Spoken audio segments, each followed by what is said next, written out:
The Pagan Invasion is an explosive new 13-part video series providing a thorough behind-the-scenes examination of today's New Age movement and neo-pagan revival.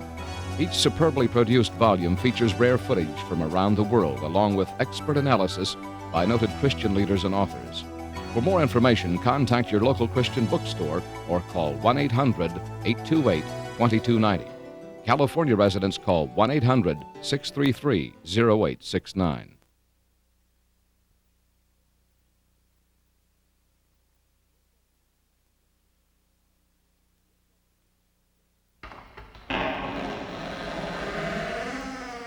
If evolution has really occurred, we ought to be able to see the evidence in the fossil record. After all, that's the record of the past. But if we look at that fossil record carefully, we see that there are no recorded instances of one type of an animal ever changing into another. There's no transitional forms.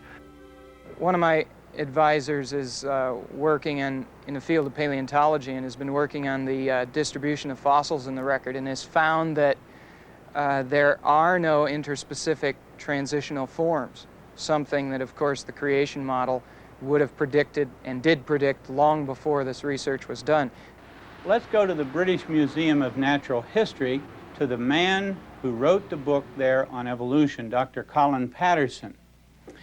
I wrote to Dr. Patterson and asked him why he didn't put a single picture of an intermediate form or a connecting link in his book on evolution. Dr. Patterson now, who has 7 million fossils in his museum, said the following when he answered my letter, quote, "I fully agree with your comments on the lack of direct illustration of evolutionary transitions in my book.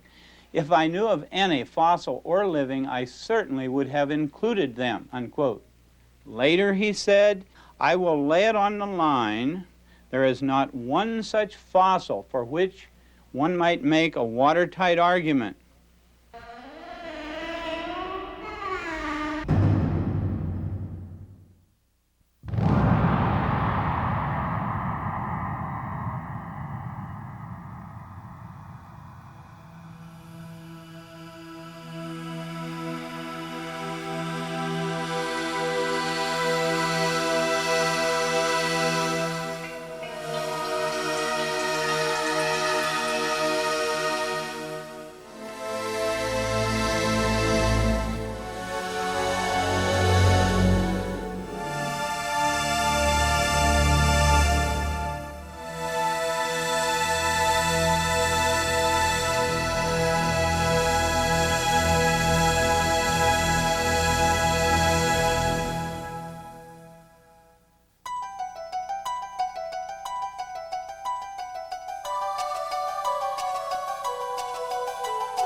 Hello, I'm Chuck Smith. And I'm Carol Matriciana. Welcome to this edition of The Pagan Invasion. For nearly a century and a half, evolutionary thinking has made tremendous inroads into the hearts and minds of our scientific community. This is ironic considering the fact that science defines itself as the ability to observe and test things. Yet no one has ever observed evolution taking place, and there is no conceivable way in which evolution can be tested. And as we have learned from a previous program, no hard evidence exists in the fossil record, or anywhere for that matter, to prove that evolution has ever occurred. Still, the idea that non-living chemicals changed into life and that one life form can change itself into another life form continues to be presented to the public as proven scientific fact. To promote evolution as strictly science is especially deceiving when one considers its religious roots. Evolutionary thinking has been around for thousands of years, and it forms the basis of many of the world's pagan religions. While Charles Darwin is often referred to as the founder of scientific evolution, he himself was actually a theologian, having been trained in England's Cambridge University, not in science, but in theology. Darwin was also a high-degree Freemason whose religious belief was in direct opposition to biblical creation. John Dewey, along with other signers of 1933's Humanist Manifesto, were, by their own admission, members of a religious movement which they called humanism. Their militant goal was to get their religious beliefs in evolution placed in science courses, and indeed all courses, throughout America's public school systems.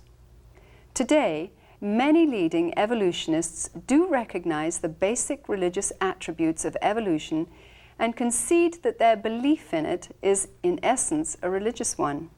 British biologist L. Harrison Matthews writes that a belief in the theory of evolution is exactly parallel to a belief in special creation, with evolution merely a satisfactory faith on which to base our interpretation of nature. Physicist H.S. Lipson states, "Evolution became, in a sense, a scientific religion. Almost all scientists have accepted it, and many are prepared to bend their observations to fit in with it."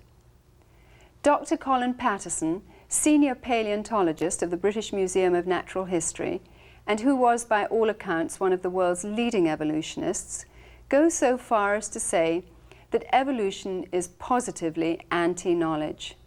With today's cry sounding even louder for separation of church and state, we have to ask why one religious thought, evolution, is being advanced with our tax dollar in the public schools and museums, while the other perspective, special creation, is being censored. In the year 1925, schoolteacher John Scopes was on trial for presenting evolution as science. Scopes was eventually found guilty, but not before a dangerous precedent was established. For the first time in a U.S. court of law, the existence of a creator God was challenged.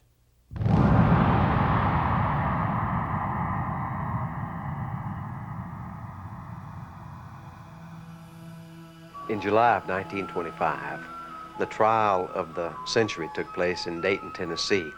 For the first time in educational history in this land, the concept of a creator was totally challenged. This was the great turning point. Up until 1925, all of your science classes taught creation. Today, all that you have taught in the science classroom is evolutionism. John Scopes, a schoolteacher, was found guilty of violating Tennessee law, which prohibited the teaching of human evolution. Less than 10 years later, by 1933, the Humanist Manifesto was signed by a small but powerful group of people presenting themselves as a non-profit religion. Their religion was humanism, and it swept through the educational system through the zealous pursuits of John Dewey, a socialist and first president of the American Humanist Association. Today, public schools are the seminaries for Dewey's religion of humanism, and its doctrine of evolution dominates the educational system. Now, today we do have religion being taught in our public schools. The fundamental tenet of humanism, for instance, as listed right in the Humanist Manifesto, tenet number 1, religious humanists regard the universe as self-existing, it was not created. Tenet number 2, man is the product of a long natural process, that is evolution. A very few people originally got control of our education system in this land. One of the things that was imperative for them to push through their programs was evolutionism. Most people do not believe that evolution happened. The fact that most scientists do, or practically all scientists do, is in a sense neither here nor there, because in fact we would like the ideas to get across to our students. The thing that the average Christian in America has never realized is that his tax dollars pay the school teacher's salary, they pay for the textbooks, and yet most parents still will not say one word about anything that happens in that classroom that disturbs them. For parents to allow a godless indoctrination in evolutionism is just unthinkable. Thousands of children are bused daily to our museums as part of school-sponsored field trips, where they're given crash courses in evolution. And just like in the Soviet Union, this religion of atheism is presented as fact, with no alternate viewpoints allowed to be expressed. Attorney Wendell Bird argued the case for balanced treatment of creation science and evolution before the U.S. Supreme Court. He is author of the book, The Origin of Species Revisited. To me, the basic issue is academic freedom, because no one's trying to exclude evolution from public schools while teaching a theory of creation. Instead, the evolutionists are trying to exclude alternatives, while, in general, defending the exclusive teaching of evolution. Well, I think creationism should be taught in schools simply because all good ideas should be taught in schools. I think we shouldn't be afraid of ideas, whether we oppose them or whether we're for them. I think we should expose everyone to both sides of the issue. 86% of the American public believes that the theory of evolution ought to be taught along with the scientific theory of creation, according to an AP NBC News nationwide poll. I think creation should be taught in schools because it's a part of what we are, and I think it should be taught with an open mind without religious intonations. Lawyers nationwide, more than 2 to 1, agree that it is constitutional to teach the theory of creation along with the theory of evolution. And lawyers better than 2 to 1 believe that both should be taught in public schools. Yes, creation should be taught in schools. Equal time should be given to evolution and creation. 42.3% of biology teachers believe in teaching a theory of creation along with the theory of evolution. And the same is true of school board members, 2/3, according to a poll by the American School Board Journal. The fact is that contrary to all of the smoke, the great majority of the American public feels that it is unfair to teach just the theory of evolution. No more than 6% have ever wanted only evolutionism taught, but there is such total domination and control in the scientific community that we still are placating the 6% of the people in this land who believe there is no God and believe that the universe created itself. Well, since there's no one answer and you can't prove the past yet, then both ideas should be taught. The only fair approach is to let the children hear all of the scientific information and make up their own minds.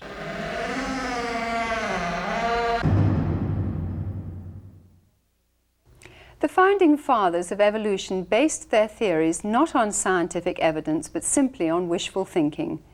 The goal was to disprove the existence of God. The lack of evidence is something which has haunted evolution's devotees ever since, yet incredibly hasn't diminished its promotion. Roger Oakland, who co-authored the book The Evolution Conspiracy with me, is a former evolutionist himself and biology teacher. Recently, I asked him about evolution, its history, and its impact on education. Evolution is man's perspective on the origin, the history of the universe, and the origin and history of life. And really it's an attempt to explain away a supernatural explanation for the beginning of all things. So man attempts to come up with his perspective of why we're here, where we've come from in the past. Who were some of the founding fathers of this evolutionary thought? Well, first of all, I think it's important to understand that the founding fathers were not overwhelmed with facts which caused them to question the reality of a creator. They were individuals who were looking for an explanation to explain away God the Creator. They didn't want to have to rely upon a supernatural event as the beginning of all things that exist in the universe.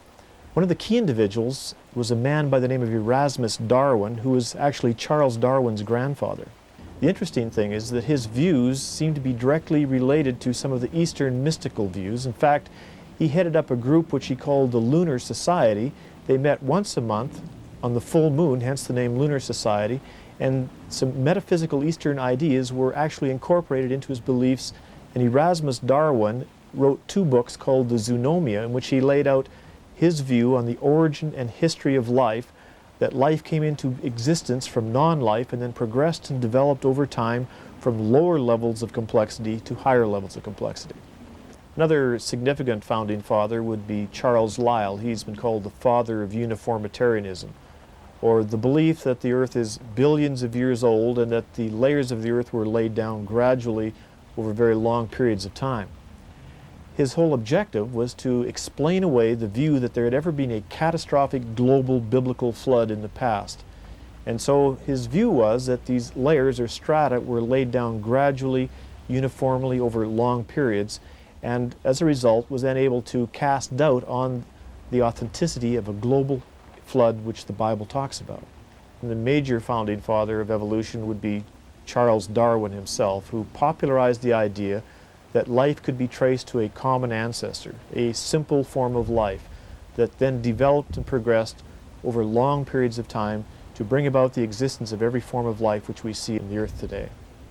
Have today's educators actually advanced the theory of evolution in a systematic, formal agenda? I believe so, Carol. As you look back through the history of education, and specifically the last 40 or 50 years, there literally has been a program to use the public schools to advance evolution without being challenged by any alternative views on this subject of origins.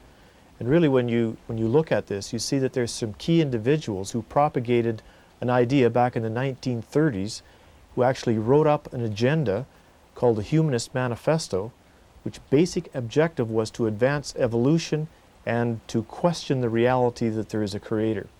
And some very interesting individuals were part of this organization. You've heard of John Dewey, who is called the modern father of progressive education, one of the most influential individuals in education in North America. He was a signer of this Humanist Manifesto, along with another gentleman by the name of Francis Potter. An interesting quote could be gleaned from a book that Francis Potter wrote in 1930 called Humanism, a New Religion. He stated, "Education is thus a powerful ally of humanism.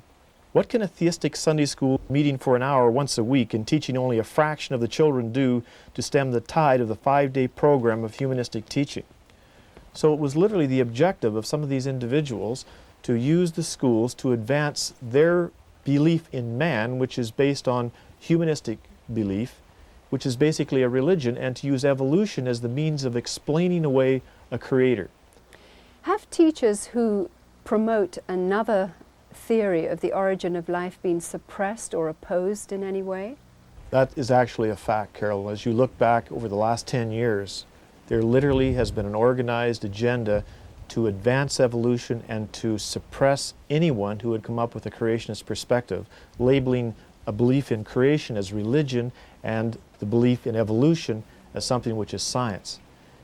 Actually, in 1981, there was a meeting that was held in Washington, D.C., where the National Academy of Sciences, along with the National Association of Biology Teachers, because they were concerned that evolution was not being advanced quickly enough and that creationism was presenting itself in the schools, in the public schools, together decided that they would come up with some kind of a strategy to attack the creationist movement.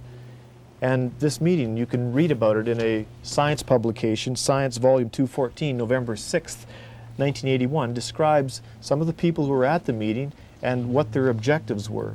And Frank Press, who is the head of the National Academy of Sciences, then was instructed that he should meet with influential people to see what they could do to stop creationism from being presented in the public schools.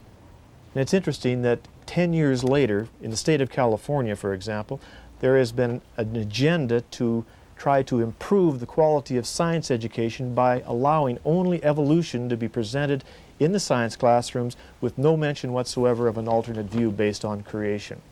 And I'm sure you've seen some of the new curriculums, science framework, which is just put out by the California Department of Education, which basically states that in order to teach life science, earth science, astronomy, evolution should be a fundamental central concept of the curriculum.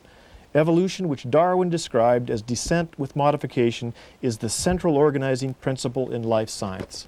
So evolution is being promoted as science, and that it shouldn't be questioned, that it is as much a fact as gravity. Roger, are there any other key individuals who have organized a campaign to discredit creationism or creationists? There are many individuals, but let me just mention a few. One of the most important individuals who has done everything he can, is zealous against the creation movement, is a man by the name of Isaac Asimov. Of course, well-known science fiction writer. He is a signer of the Humanist Manifesto in the updated 1973 version. After the 1981 meeting in Washington, D.C., Isaac Asimov wrote an article called The Dangerous Myth of Creationism, in which he basically says that those who believe in a creationist view are dangerous to our society today because they are literally trying to push a belief in society that there is a creator, that there is a God, and they're pushing science back into the Dark Ages. And these individuals, like Asimov, believe that if we implement a view in our public schools, an alternative view to evolution, that our children's education is going to be destroyed. There are countless examples of individuals, qualified individuals, that have either lost positions or tenure, have been fired simply because they're not willing to go along with the world evolutionary view in stating that the facts support evolution.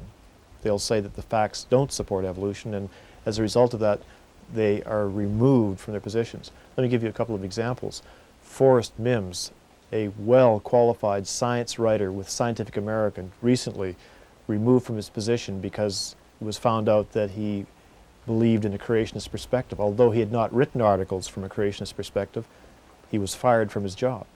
Just recently, in the Capistrano Unified School District in Southern California, a public school teacher, high school teacher, because he was teaching that there were facts that didn't support evolution, is being attacked by other biology teachers and by superintendents that say that he cannot continue teaching the way he's teaching because of the new science curriculum, which says that evolution must be advanced without any opposition. Institute of Creation Research, of course, well known around the world for advancing a creationist view based on scientific observable evidence, has come under attack by the California Board of Education, claiming that they do not teach evolution properly and therefore could not be accredited as a private institution. So you can see there's all kinds of major confrontations which are occurring. Evolution is being advanced, and a belief that there's a creator is being attacked and literally abolished from the school system. Teaching our children to think logically and to think clearly. Isn't this the job of our educational system? Yet as the result of the exclusive teaching of evolution, students' sense of logic must be discarded. For example, if the intricately precise design of a Swiss watch is the result of a designer, what about, say, the human eye? Is it logical to assume that the eye had no designer, even though it is billions of times more intricate and precise in its design than a watch? And what about the DNA code found in each living cell? The purpose of that code is to prevent one life form from changing into another type of life form. And yet, evolution is based on the idea that life forms must change into other types of life forms. Is that logical? Students are taught evolution as fact from kindergarten through university. Scientific evidence making evolution look bad is not permitted, and no opposing views on origins are allowed.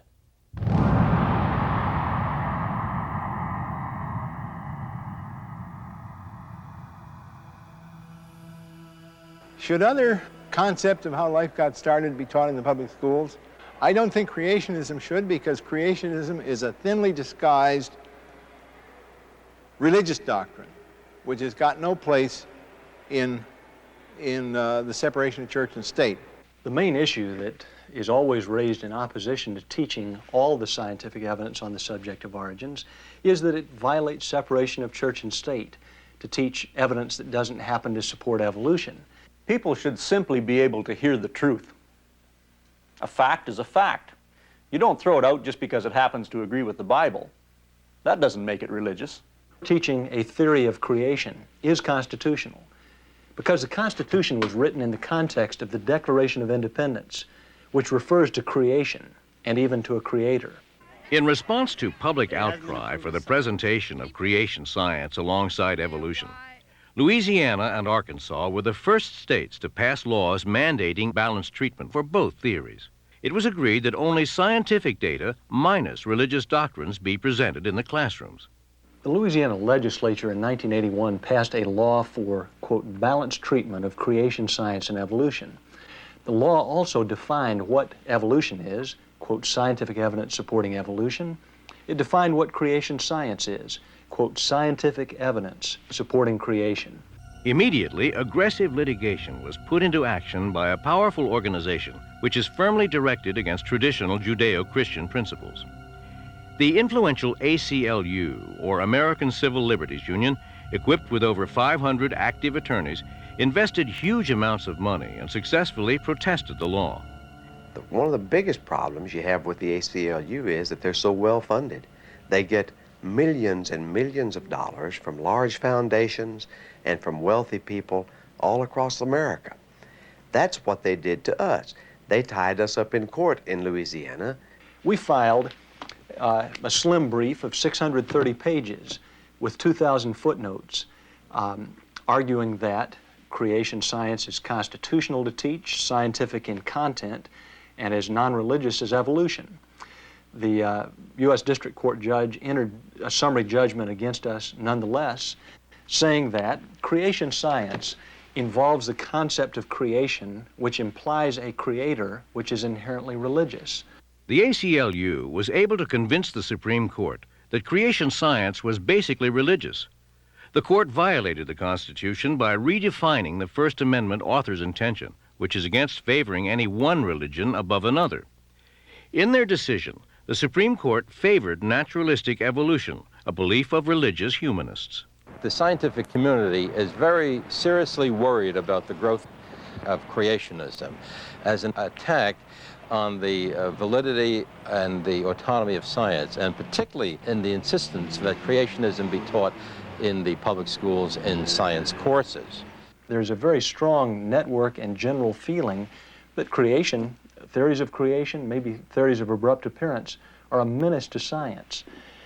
Let me mention several organizations that actively today try to prevent it from being taught in public schools. Committees of Correspondence, People for the American Way, the American Humanist Association, the American Civil Liberties Union, the American Association for the Advancement of Science, the National Academy of Sciences, the National Education Association, the National Association of Biology Teachers, and the Biological Sciences Curriculum Study. If there's one anti-scientific theory today that most threatens the whole nature of scientific inquiry, it is creationism. Today we really have an organized conspiracy in this country, in every state, that is organized to fight the open hearing of scientific evidences on origins. The result was the forming of a loose network of active organizations that will cooperate to combat the creationist intrusion into the public schools, public museums, national and state parks, and the governmental funding of science research. They have a very specific desire to preserve the exclusive teaching of evolution and to exclude any teaching of a scientific theory of creation or a scientific theory of abrupt appearance. That's censorship, in my view. We have today what is unquestionably the worst case of censorship. Good scientific data that happens to make it look bad for evolution, but that is meticulously censored from the textbooks. In an American society where we have always taken great pride in freedom of expression, freedom of religion, freedom of belief, freedom of press, it's just so unfortunate that we have such great censorship in our scientific community today.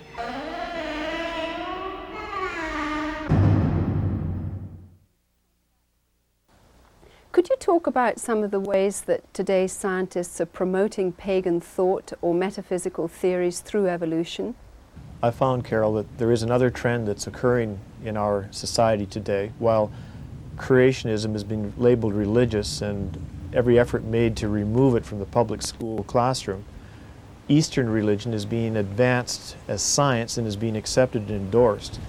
They're also saying that in the future, man will take another step of evolution to a higher level of consciousness, literally advancing onwards towards a new species. So we're talking about a new dimension, an elevation of consciousness into a higher dimension, which is basically a metaphysical idea. And these ideas are being advanced by many prominent people and are literally being endorsed by many educators. This idea of an elevation to a higher level of consciousness is an ancient idea. It originated in Babel. It was a belief of the Hindus, who believed that a serpent force or a psychic force would lead one on upward into a higher dimension, a higher elevation of consciousness.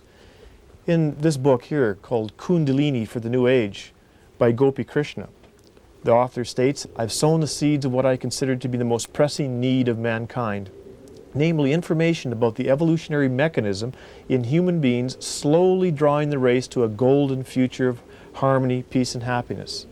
And he says that Kundalini Yoga, a practice, by ancient Hindu practice, is something that needs to be incorporated into our society today, should be introduced by science to our generation to make this next step of consciousness occur in our time. So metaphysical ideas are being endorsed as science, and believe me, they are being welcomed by many educators and being advanced in the education system. What are some of the examples and ways that today's educators are bringing paganism into our schools? Well, Carol, in my office I have shelves of material and documentation that parents have brought me from various public schools of how their children are being indoctrinated with Eastern religion. But let me give you one example. Here's a book that has been used in a public school classroom in Southern California. It's entitled Meditation for Children. And the author, by her own admission in the back cover of the book, claims that she is an educational consultant for many school districts. She has taught transpersonal psychology and meditation to all age groups in the California public schools.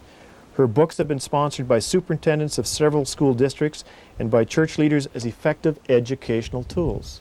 Then she says, much of knowledge from which we draw in learning to use meditation to get in touch with this great wisdom inside us comes from Eastern meditators, many Hindu and Buddhist. So religious ideas are being accepted in the public school classrooms, and they're masquerading as science. And the author goes on to say that these techniques and these therapies are necessary in our educational system today to allow us to take another step of evolution. This is exactly the same deception, the same lie that has been repeated throughout history over and over again. Ancient pagan practices are being reincorporated into our society today, and the public schools are being used to spread them and propagate them. It's apparent that evolution is playing an important role in the pagan invasion today. From your perspective, what are the reasons? Solomon, the Bible claims, is one of the wisest men that ever lived, said there's nothing new under the sun. History merely repeats itself. And in the past, when man willingly removed God from his thinking and trusted in himself, the pattern was that he turned to a metaphysical, supernatural, fallen spiritual dimension. It has happened many times. And every time that that occurred, when man trusted in himself rather than God, he turned to the fallen spiritual realm. Evolution today has been the means by which God has been removed from our thinking. Evolution is literally a gateway to the gods.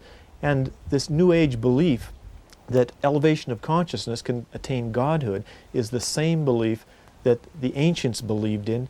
It began in the Garden of Eden. It was repeated at the Tower of Babel. And it occurred over and over throughout Old Testament history. Once more, history is repeating itself in our generation. Today, many students are not only being denied good science, they're being force-fed a pagan Hindu occult religion in its place. In giving credibility to evolution, science has moved from the realm of physics to metaphysics.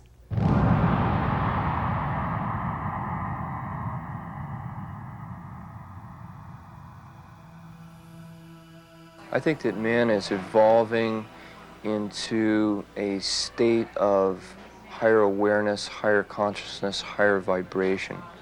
And I think that the best representation that we have of man's movement in that direction is what's going on in the consciousness movement, New Age movement.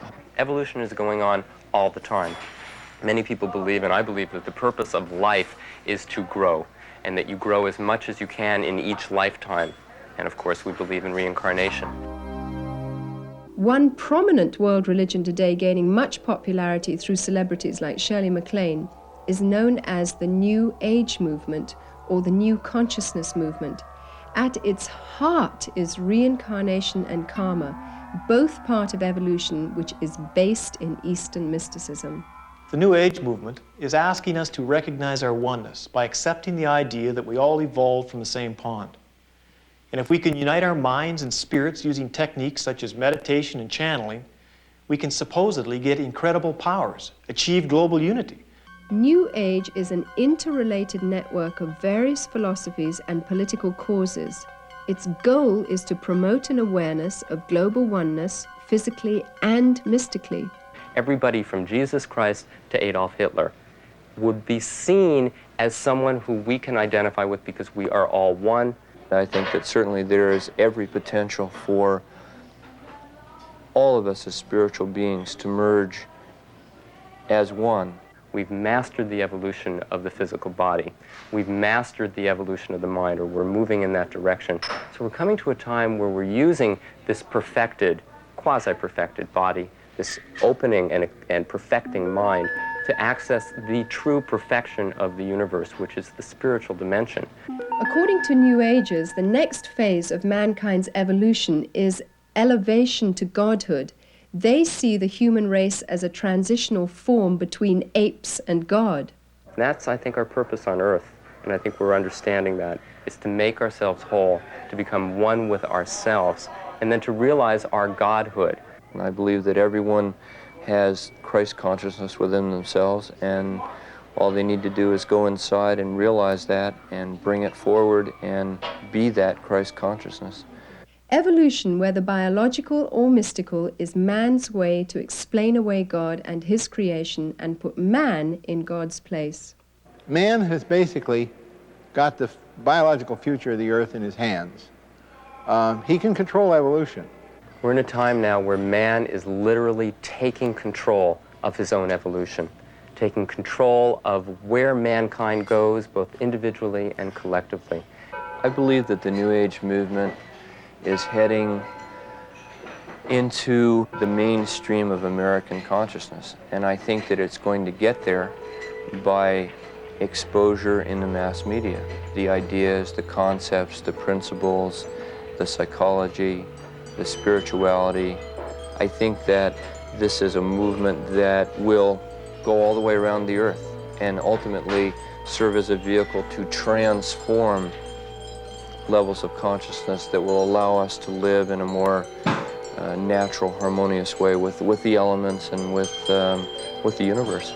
The desire for godhood, which is the goal of the New Age consciousness movement, is the same thing that brought about the fall of man. In being our own gods, we can justify our behavior and are accountable to no one.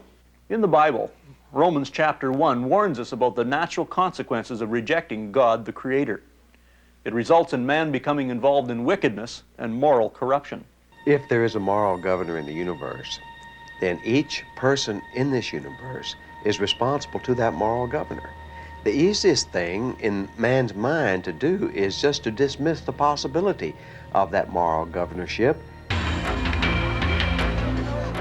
Adolf Hitler used the Darwinian thesis of natural selection, the survival of the fittest, to weed out who he considered to be the inferior strand of humanity. He brutally tortured and killed 12 million people. 6 million Jews and 6 million non-Jews.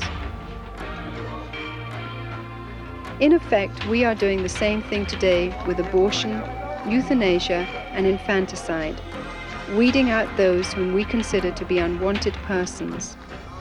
Since 1973 in the USA alone, nearly 25 million unborn human beings were killed by abortion. That is one baby every 20 seconds. If we deny that man is created in the image and likeness of God, then we lose the dignity and purpose of life. If we agree with the evolutionary premise that we are no more than evolved animals, then humankind loses all moral perspectives. We can either choose to look to evolution for the answers, or we can choose to consider an alternative. Just look at the vastness of the universe with its galaxies, solar systems, the planets, all circulating in perfect precision. There are more stars than grains of sand in all the world. Just think of the complexity of life, the intricacies of the eye, the ear, the heart, or the human brain. Is it logical to assume it all happened by random chance? Or was there an awesome creator and designer behind it all? The Bible says that man is without excuse because all around him he can see through the evidence of nature the mighty workings of a creator God.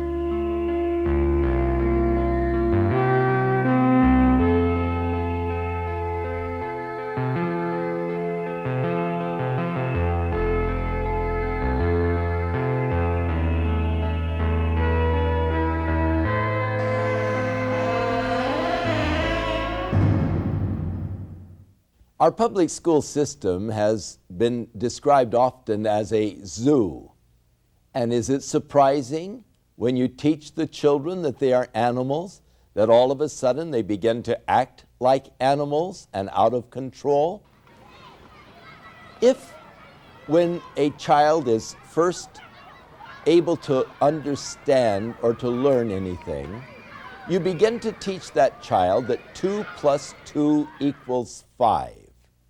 And as they get into kindergarten and go on through school, they are taught 2 + 2 = 5.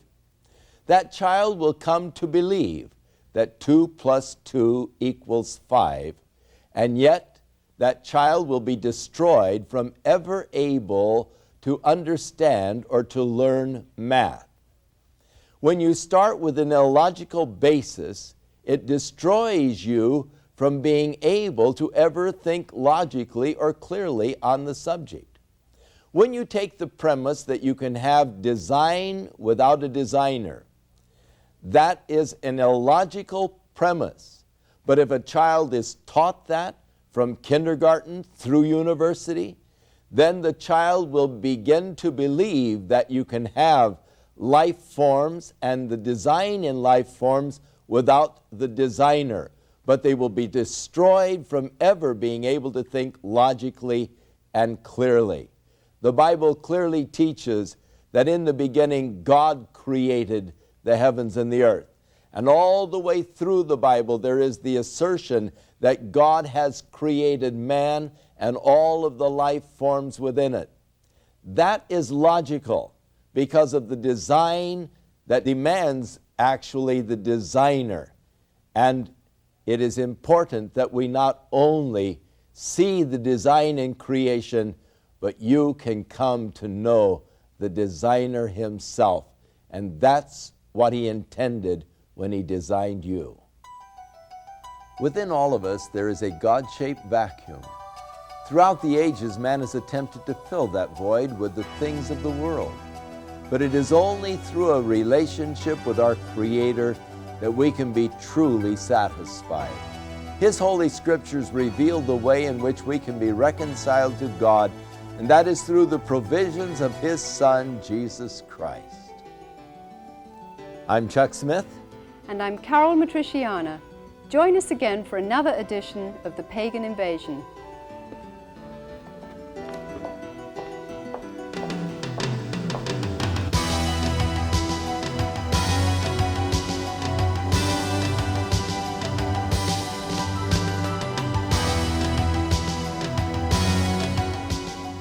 The Pagan Invasion is an explosive new 13-part video series providing a thorough behind-the-scenes examination of today's New Age movement and neo-pagan revival. Each superbly produced volume features rare footage from around the world, along with expert analysis by noted Christian leaders and authors. For more information, contact your local Christian bookstore or call 1-800-828-2290. California residents call 1-800-633-0869.